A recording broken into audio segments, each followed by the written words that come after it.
మిత్రమా, ఒక చిన్న మాట.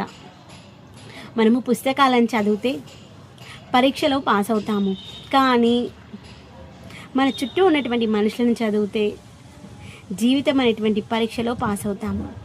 ఏమంటారు చెప్పండి?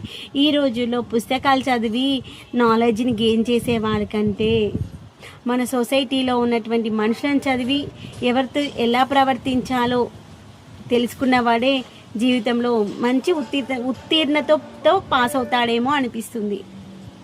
ఈ రోజుల్లో చదువు వచ్చిన వాడికంటే 100 మార్కులు వచ్చిన వాడికంటే ఎదుటి మనిషిని నొప్పించకుండా ఒప్పించి గెలుచుకున్నవాడే నిజమైన గెలిపేమో అనిపిస్తుంది.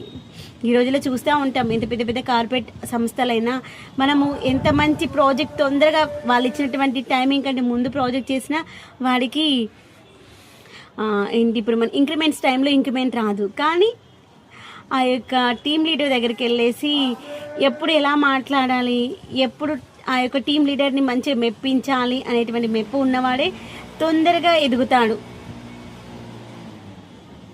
వర్క్ చేసిన వాళ్ళు కాదు.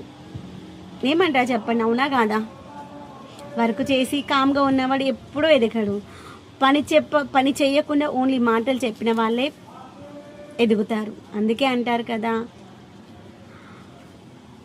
తిమ్మిని బమ్మి చేయడం అందరికీ రాదు అని.